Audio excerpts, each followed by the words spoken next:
Speculation இந்த வார்த்தைக்கு தமிழ் என்ன சொல்லுவாங்கன்னா ஊகம், கற்பனை, அதிகாரம். ஊகம் இல்லைன்னா கற்பனையா ஆங்கிலத்துல ஸ்பெகுலேஷன் சொல்லுவாங்க. இப்ப மார்க்கெட்ல பாத்தீங்கன்னா 3 டைப்ஸ் ஆஃப் பார்ட்டிசிபேட்ஸ் இருக்காங்க. அந்த 3 டைப்ஸ் ஆஃப் பார்ட்டிசிபேட்ஸ் யாரு அப்படின்னு பாத்தீங்கன்னா ஆர்பிட்ரேஜர்ஸ், ஸ்பெகுலேட்டர்ஸ், ஹெட்ஜர்ஸ். இவங்க எல்லாம் யாரு, இவங்களோட ரோல் மார்க்கெட்ல என்னது அப்படின்னு சொல்லிட்டு இந்த ஒரு வீடியோல என்ன பண்ண போறோம்னா நம்ம எக்ஸ்பிளைன் பண்ண போறோம். இப்போ செகண்ட் ஒன், அதாவது ஸ்பெகுலேட்டர்ஸ் அப்படின்னா யாரு அப்படின்னு பார்க்கலாம். லாபம் பார்க்கலான்னு தெரிஞ்சவங்க சொல்றது கேட்டோ இல்ல டிவில யாரோ ஒருத்தர் சொல்றது கேட்டோ எந்தவித அனாலிசிஸும் இல்லாம ஒரு குருட்டு நம்பிக்கையில ஸ்டாக்கை வாங்குறதுக்கு பேர் தான் ஸ்பெகுலேஷன். நம்மள பல பேர் இதை தான் பண்ணிக்கிட்டு இருக்கோம். யாரோ சொல்றது கேட்கறது தப்பு இல்லை, ஆனால் ஒரு ஸ்டாக்கை வாங்குறதுக்கு முன்னாடி நம்ம ஓன் நாலேஜை வச்சு இது எப்படிப்பட்ட ஸ்டாக்னு பார்த்து அனாலிசிஸ் பண்ணி வாங்கணும். இந்த ஆர்பிட்ரேஜர்ஸ், இந்த ஸ்பெகுலேட்டர்ஸ், இதுல ஆர்பிட்ரேஜர்ஸ் பொறுத்தளவு என்னது அப்படின்னு பாத்தீங்கன்னா ரிஸ்க் ரொம்ப ரொம்ப கம்மி, ஆனா ஸ்பெகுலேட்டர்ஸ் வந்து ரிஸ்க் அதிகம். ஆர்பிட்ரேஜர்ஸை கம்பேர் பண்ணும்போது ஸ்பெகுலேட்டர்ஸ் பாத்தீங்கன்னா அதிகமான ரிஸ்க். ஸ்பெகுலேஷன் தமிழ்ல வந்து ஊக வணிகம் அப்படின்னு சொல்லலாம். இதுல என்ன பண்ணுவாங்க அப்படின்னா நார்மலா எப்படி பினான்சியல் இன்ஸ்ட்ருமெண்ட்ஸ்லாம் ட்ரேட் பண்ணுறாங்களோ அதே மாதிரி ட்ரேட் பண்ணுவாங்க. இதுல பொறுத்த வரைக்கும் நமக்கு அதிக ரிஸ்க் இருக்கும். அது போக நமக்கு குறிப்பிடத்தக்க இன்கம் வரும் அப்படின்னு எக்ஸ்பெக்ட் பண்ணி பண்ற ட்ரேடிங் தான் என்ன சொல்லணும்னா ஸ்பெகுலேஷன். மார்க்கெட்ல உள்ள பிரைஸ் பிளக்சுவேஷன்ஸ் வந்து மேக்ஸிமம் அட்வான்டேஜஸா எடுக்கிறதா இவங்களோட மோட்டிவ். இந்த ஸ்பெகுலேட்டர்ஸ் வந்து ஸ்டாக் எக்ஸ்சேஞ்சில் ஒர்க் பண்ணுவாங்க. எதுக்காக அப்படின்னா ப்ராஃபிட் ஏர்ன் பண்றதுக்கு த்ரூ ஸ்பெகுலேஷன் மெத்தட். இந்த பர்சன் பொதுவாக ரிஸ்கி ஃபினான்ஷியல் செக்யூரிட்டிஸ்ல தான் இன்வெஸ்ட்மெண்ட் பண்ணுவாங்க. என்ன அப்படின்னா to get benefit from price movements இந்த ஷார்ட் ரன், அதாவது குறுகிய காலகட்டத்தில் சீக்கிரம் பெனிஃபிட் வேணும் அப்படிங்கிறதுக்காக ரிஸ்கியான ஃபினான்ஷியல் செக்யூரிட்டிஸ்ல இன்வெஸ்ட்மெண்ட் பண்ணுவாங்க. இவங்க வந்து லாங் டேர்முக்குன்னு செக்யூரிட்டிஸ் பை பண்ண மாட்டாங்க, அதே மாதிரி ரீட்டைனும் பண்ணி வைக்க மாட்டாங்க. ஸ்பெகுலேட்டர்ஸ் வந்து நம்ம ஜென்யூன் இன்வெஸ்டர்ஸ் அப்படின்னு சொல்ல முடியாது. ஸ்பெகுலேட்டர்ஸ் வந்து ஒன்லி மார்க்கெட் பிரைஸ் மூவ்மெண்ட் தான் ஃபோக்கஸ் பண்ணுவாங்களே தவிர ஃபண்டமெண்டல் வேல்யூ ஆஃப் த இன்வெஸ்ட்மெண்ட்டை ஃபோக்கஸ் பண்ண மாட்டாங்க. ஒவ்வொரு ஸ்பெகுலேட்டரும் இன்வெஸ்டரா தான் இருப்பாங்க, சர்டன் எக்ஸ்டென்ட் தான். இந்த மாதிரி ஸ்பெகுலேட்டர்ஸ் மார்க்கெட்ல வந்து லிக்விடிட்டி கண்டிஷன் வந்து கிரியேட் பண்றதுக்கு ஹெல்ப்ஃபுல்லா இருக்காங்க. ஏன்னா இவங்க ஃப்ரீக்வெண்டா பர்ச்சேஸ் பண்ணுவாங்க, சேல்ஸ் பண்ணிட்டே இருப்பாங்க. ஏன்னா அவங்க வந்து லாங் டர்மா ரீட்டைன் பண்ணி வச்சிருக்க மாட்டாங்கன்னு சொன்னேன் இல்லையா. ஸோ அதனால லிக்விடிட்டி வந்து அதிகமா இருக்கும். அதே மாதிரி ஸ்பெகுலேட்டர்ஸ் வந்து எக்கனாமிக் கால்குலேஷன் மார்க்கெட்டை வந்து ஃபோர்காஸ்ட் பண்ணிட்டே இருப்பாங்க. ஏன்னா ஃபியூச்சர் பிரைஸ் மூவ்மெண்ட் வந்து ஆன்டிசிபேட் பண்றதா இவங்க வேலையே. இது மூலமா பிரைஸை ப்ரெடிக்ட் பண்ணி ப்ராஃபிட் வந்து ஏர்ன் பண்ணுவாங்க. இந்தியாவை பொறுத்தவரை ஸ்டாக் மார்க்கெட்ல இருந்து 4 டைப்ஸ் ஆஃப் ஸ்பெகுலேட்டர்ஸ் இருக்காங்க. அதாவது 4 வகையான ஊக வணிகர்கள் வந்து செயல்படுறாங்க. அது இங்கிலீஷ்ல நம்ம பார்த்தோம்னாக்க புல், பேர், ஸ்டாக் அண்ட் லேம் டக். தமிழ்ல நம்ம பார்த்தோம்னாக்க காளை, கரடி, கலைமான், முடவாத்து அப்படின்னு சொல்லலாம். இந்த அனிமல்ஸோட கேரக்டரிஸ்டிக்ஸ் பேஸ் பண்ணி தான் இந்த ஸ்பெகுலேட்டர்ஸ்க்கு வந்து நேம் கொடுத்திருக்காங்க. ஃபர்ஸ்ட் ஒன் வந்து புல் ஸ்பெகுலேட்டர். புல் ஸ்பெகுலேட்டர் அப்படிங்கிறவர் யாரு அப்படின்னா புல் ஆர் டெஜிவாலா அப்படின்னு சொல்லுவாங்க. ஸோ இந்த புல் ஸ்பெகுலேட்டர் அப்படிங்கிறவங்க புல் என்ன பண்ணும், அதோட பலத்தை காமிக்கணும்னா அது என்ன செய்யும் அப்படின்னா கீழே தரையில குத்தி மேல வந்து எழும்பும். ஸோ அது வந்து முட்டி தள்ளுறதுக்கு அதோட விக்டிமை வந்து ஹேர்ல தான் காட்டும். ஸோ முட்டி மேலே எழுந்திருக்கணும் அப்படின்னு தான் அதோட எண்ணம் இருக்குமே தவிர அது கீழே வந்து அதோட விக்டிமை காட்டாது. ஸோ அதனால அதோட இந்த ஸ்பெகுலேட்டர் வந்து கம்பேர் பண்றாங்க. ஏன் அப்படின்னு பார்த்தோம்னா bull or tejiwala is an operator who expects a rise in price of securities. இவர் வந்து என்ன எக்ஸ்பெக்ட் பண்ணுவார் அப்படின்னு பார்த்தோம்னா ரைஸ் இன் பிரைஸ் ஆஃப் செக்யூரிட்டிஸோட பிரைஸ் ஃபியூச்சர்ல அதிகமாகணும் அப்படின்னு நினைப்பாரு. ஸோ அதனால இவர் புல்லோட என்ன பண்றாங்கன்னா கம்பேர் பண்றாங்க. In anticipation of a price rise he makes purchase of shares at present and other securities with the intention to sell at higher price in future. So இப்போ அதனால இவர் என்ன பண்ணுவார்னா கம்மியாக இருக்கிற செக்யூரிட்டிஸை வந்து இப்போ வாங்கிக்கிட்டு ஃபியூச்சரில் அதோட ப்ரைஸ் இன்க்ரீஸ் ஆகும் அப்படின்னு நினச்சி அதை இப்போ வாங்கிட்டு ஃபியூச்சரில் விற்றுக்கலாம், நிறைய ப்ரைஸ் ஏறினதுக்கு அப்புறமா விற்றுக்கலாம் அப்படின்னு நினைப்பாரு. அதனால இவரோட தாட் எப்படி இருக்கும்னா ஃபியூச்சரில் ப்ரைஸ் இன்க்ரீஸ் ஆகணும் அப்படிதான் இவர் நினச்சிட்டு இருப்பாரு. ஸோ என்ன பண்ணுவார், பர்ச்சேஸ் அட் ப்ரெசென்ட், அதுக்கப்புறம் வந்து sell at higher price in the future. அதனால இவங்க என்னன்னு சொல்லுவாங்க ஆப்டிமிஸ்டிக் ஸ்பெகுலேட்டர் அப்படின்னு சொல்லுவாங்க. ஏன்னா இவர் பாசிட்டிவா திங்க் பண்றாரு, இதெல்லாம் நடக்கும் ஒரு நம்பிக்கையோட இருக்கிறதுனால இவர ஆப்டிமிஸ்டிக் அப்படின்னு சொல்லுவாங்க. நெக்ஸ்ட் வந்து பாத்தீங்கன்னா பேர் ஆர் மண்டிவேலா ஸ்பெகுலேட்டர். பேர் ஸ்பெகுலேட்டர் பேர் பார்த்திருப்பீங்க இல்லையா. பேர் என்ன பண்ணும் அப்படின்னா அதோட விக்டிமை ஷோ பண்ணணும், அதோட பலத்தை எப்படி காட்டணும்னா டவுன் டு கிரவுண்ட், எப்படின்னா மேல இருந்து கீழே அழுத்திடும். இப்போ யாரையாவது அட்டாக் பண்ணணும்னா மேல இருந்து எம்பி அவங்க மேல அடிச்சு கீழே அழுத்திடும்.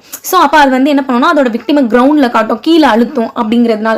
ஸோ இந்த ஸ்பெகுலேட்டர் இப்போ இதுல இருந்தே உங்களுக்கு தெரிஞ்சிருக்கும், இவர் என்ன நினைப்பாருன்னா ஃபியூச்சர்ல இதோட பிரைஸ் குறைஞ்சிரும், செக்யூரிட்டிஸோட பிரைஸ் குறையணும் அப்படி நினைக்கிறாரு. அதனால இவரை பெசிமிஸ்டிக் ஸ்பெகுலேட்டர்னு சொல்றாங்க. ஏன்னா tends to force down the prices of securities அப்படிங்கிறதுனால இவரை பெசிமிஸ்டிக் ஸ்பெகுலேட்டர் அப்படின்னு சொல்றாங்க. இவர் என்ன பண்ணுவாரு அப்படின்னு பார்த்தோம், மண்டிவாலா ஞாபகம் வச்சுக்கோங்க.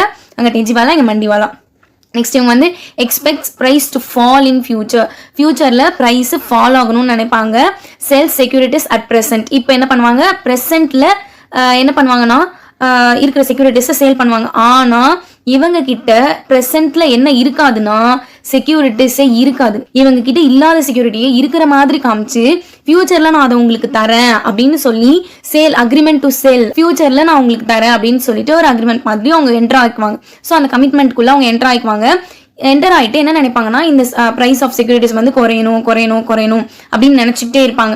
ஸோ எப்போ குறையுதோ அப்போ வந்து அவங்க கிட்ட இருந்து வாங்கி நம்ம வித்துடலாம், அப்போ நமக்கு வந்து நிறைய என்ன சொல்றது லாபம் கிடைக்கும் அப்படின்னு அவங்க நினைச்சிட்டு இருப்பாங்க. ஆனா இப்போ பிரசன்ட்ல அவங்க கிட்ட என்ன இருக்காது அப்படின்னு பார்த்தோம்னா செக்யூரிட்டிஸ் இருக்காது. இவங்கள பேர் ஸ்பெகுலேட்டர் அப்படின்னு சொல்லுவோம். நெக்ஸ்ட் வந்து பாத்தீங்கன்னா ஸ்டேக் அப்படிங்கிறது என்ன, கலைமான் அப்படின்னு சொல்லுவாங்க இல்லையா. ஸ்டேக் வந்து எப்படி இருக்கும்னா ரொம்ப கான்சியஸா இருக்கும். காட்டுல வந்து அது இருக்கும்போது அதை சுத்தி என்ன நடக்குது அப்படிங்கறத ரொம்ப கான்சியஸா அது தெரிஞ்சுக்கும். சின்ன ஒரு சத்தம் கேட்டா கூட அது உஷாராயிடும். அது வந்து அவ்வளவு சீக்கிரத்துல வந்து அனிமல்ஸால அட்டாக் பண்ண முடியாது. அந்த மாதிரி தான் இந்த ஸ்பெகுலேட்டர். அதனாலதான் இந்த ஸ்பெகுலேட்டரை இந்த ஸ்டேக் கூட கம்பேர் பண்றாங்க. Stag is cautious speculator. ரொம்ப தெளிவா இருப்பாங்க. அவங்களை சுத்தி என்ன நடக்குது, ஷேர் மார்க்கெட்ல என்ன நிலவரம் அப்படிங்கறத தெளிவா தெரிஞ்சவங்களா இருப்பாங்க. அதனால இவரை காஷியஸ் ஸ்பெகுலேட்டர் அப்படின்னு சொல்றாங்க. ஸோ இந்த காஷியஸா இருக்கிறதுனால அவர் என்ன பண்ணுவார்னா புதுசா கம்பெனி ஷேர்ஸ் வந்து இஷ்யூ பண்றாங்க இல்லையா. ஸோ இஷ்யூ பண்ணும்போது அதை என்ன பண்ணுவாருன்னா வாங்கிக்குவாருங்க. எப்படி அப்படின்னு பார்த்தோம்னா ஃபர்ஸ்ட் வந்து ஷேரை வந்து அப்ளை பண்ணணும் இல்லையா. அப்ளை பண்ணோடனே நமக்கு அலாட் பண்ணுவாங்க. அலாட் பண்ணதுக்கு அப்புறம் அவங்க அலாட் ஆயிடுச்சு, அதுக்கப்புறம் வந்து மணி பே பண்ணுங்கன்னு கால் பண்ணுவாங்க. அதுக்கப்புறம் தான் நம்ம ஷேர் அமௌண்ட்டை பே பண்ணுவோம். அந்த அலாட்மெண்ட் பீரியடுக்கும் இந்த கால் பண்றதுக்கும் டைம் கேப் இருக்கும் இல்லையா. அந்த டைம் கேப்ல இவர் என்ன பண்ணிடுவாருன்னு பார்த்தோம்னா பிரீமியம்க்கு வேற ஒருத்தவங்களுக்கு வந்து இந்த ஷேர்ஸை வித்துருவாரு. ஏன்னா ஒரு கம்பெனி ஆல்ரெடி இந்த கம்பெனி வந்து நல்ல கம்பெனி, இதுல இருந்து நமக்கு என்ன ஆகும்னு பார்த்தோம்னா இதோட ஷேர்ஸ் வந்து கண்டிப்பா ஃபியூச்சர்ல நிறைய டிமாண்ட் இருக்கும் அப்படின்னு அவருக்கு தெரிஞ்சிருக்கும். ஸோ டிமாண்ட் இருக்கும் அப்படின்னு தெரிஞ்சதுனால அவர் என்ன பண்றாரு, அவருக்கு கிடைக்கும் போது அதை வந்து அலாட் பண்ண சொல்லி கேட்கிறாரு. இப்போ ஜஸ்ட் கேட்டு பாக்குறதா, நமக்கு அலாட் ஆனாலும் லக்கு தான், ஆகலன்னா அது வேற விஷயம். ஸோ அலாட் ஆயிடுச்சு அப்படின்னா அதுக்கப்புறமும் அதை வாங்குறதுக்கு நிறைய பேருக்கு ரிஜெக்ட் ஆயிருக்கும் இல்லையா. அப்ப அவங்க எல்லாம் என்ன பண்ணுவாங்க, ஆல்ரெடி வாங்கினவங்க யாராவது சேல் பண்றாங்களா, அவங்க கிட்டயாவது வாங்கிக்கலாம் அப்படின்னு நினைப்பாங்க இல்லையா. ஸோ அந்த மாதிரி டைம்ல இவருக்கு அலாட் ஆன ஷேர்ஸ் சப்போஸ் அவருக்கு அலாட் ஆச்சுன்னா அப்போ அதை என்ன பண்ணுவாரு அப்படின்னு பார்த்தோம்னா expect to sale them at a premium. So எனக்கு அலாட் ஆயிடுச்சு, அலாட் ஆகாம ரிஜெக்ட் ஆனவங்க இருப்பாங்க. ஸோ அவங்க இந்த ஷேர்ஸை வாங்குறதுக்கு ரெடியா இருந்தாங்கன்னா சப்போஸ் அப்போ அவங்கக்கிட்ட இவர் வாங்கின விலையை விட என்ன பண்ணுவாருன்னா அதிகமான விலைக்கு வித்துருவார். ஆக்சுவலா இவர் அமௌண்ட்டே பே பண்ணிருக்க மாட்டார். இன்னும் அமௌண்ட் பே பண்றதுக்கு முன்னாடியே பிரீமியம் கெட் பண்ணிக்குவாரு. அதனாலதான் இவரை காஷியஸ் ஸ்பெகுலேட்டர் ஆஸ் வெல் அஸ் இவரை பிரீமியம் ஹண்டர்னு சொல்றோம். ஸோ அதனால இவர் என்ன பண்ணிருப்பாருன்னு பார்த்தோம்னா கால் பண்றதுக்கு முன்னாடியே பண்ணிட்டாங்க இல்லையா. நான் ஆல்ரெடி சொன்னேன் இல்லையா, கால் டு பே இதை அலாட்மெண்ட் பண்ணி இவர் அலாட்மெண்ட் பண்ணி பே பண்ண சொல்லி கால் பண்ணுவாங்க, கம்பெனில இருந்து கேட்பாங்க அப்படின்னு சொன்னோம் இல்லையா. அதை கேட்கறதுக்கு முன்னாடியே என்ன பண்ணிடுவாரு, இந்த ஷேர்ஸை வித்துருவாரு. சரியா, அதனால இவரை பிரீமியம் ஹண்டர் அப்படின்னு சொல்றோம். நெக்ஸ்ட் லேம் டக். ஒரு பியர் தான் லேம் டக்கா மாறுறாங்க. எப்போ வந்து பியர் அவங்களோட கமிட்மெண்ட்டை ஃபுல்ஃபில் பண்ண முடியறதுல கஷ்டம் இருக்குதோ அப்போ வந்து அவங்க லேம் டக்கா ஸ்ட்ரகிள் பண்ண ஆரம்பிச்சிடுறாங்க. பேர் என்ன பண்ணுவாங்க, ஃபியூச்சர்ல கம்மி விலைக்கு நான் உங்களுக்கு இதை வித்துடுறேன், என்னோட ஷேர்ஸ் என்கிட்ட இருக்கு ஆனா ஷேர்ஸ் என்கிட்ட இல்ல இருக்கிற மாதிரி காமிச்சு இந்த ஷேர்ஸ் உங்களுக்கு ஃபியூச்சர்ல கம்மி விலைக்கு விற்கிறேன், இப்ப அதிகமா இருக்கு விலை, நான் ஃபியூச்சர்ல கம்மி விலைக்கு தரேன்னு ஒரு கமிட்மெண்ட்குள்ள என்டர் ஆகினார் இல்லையா. ஆனா ஆக்சுவலா இவர்கிட்ட ஷேர்ஸ் இல்ல, ஃபியூச்சர்ல கம்மியா இருக்கும்போது வாங்கி கொடுத்துடலாம் அப்படின்னு நினைச்சாரு இல்லையா. அப்போ அந்த மாதிரி வாங்கி கொடுக்கலாம்னு நினைக்கும் போது அவரோட கமிட்மெண்ட்டை ஃபுல்ஃபில் பண்ண முடியாம போயிடுச்சுன்னா, அதாவது லேம் டக் அவரோட கமிட்மெண்ட்டை ஃபுல்ஃபில் பண்ண முடியாம போயிடுச்சுன்னா அவர் ஸ்ட்ரகிளிங் லைக் அ லேம் டக். ஒரு லேம் டக் மாதிரி ஒரு முடவாத்து அப்படின்னு சொல்லுவாங்க இல்லையா. ஸோ அந்த மாதிரி அவர் போய் என்ன பண்ணிக்குவார்னா ஏடக்குடமா மாட்டிக்குவார். வாங்கி கொடுக்குறேன்னு கமிட்மெண்ட்ல வந்துட்டாரு, ஆனா கம்மி விலைக்கு ஷேர்ஸை அவரால் இப்போதைக்கு வாங்கி கொடுக்க முடியல. என்கிட்ட இருக்குன்னு சொல்லிட்டாரு, ஆனா இப்ப அவர்கிட்ட இல்லை இல்லையா. ஸோ அதை வாங்கி அவரால் கொடுக்க முடியல, ஒரு லேட்டர் டேட்ல அவரால் முடியல அப்படின்னும் போது அவர் ஒரு முடவாத்து எந்த மாதிரி கஷ்டப்படுமோ அந்த மாதிரி ஒரு கமிட்மெண்ட்டை ஃபுல்ஃபில் பண்ணாம போய் மாட்டிக்குவாரு.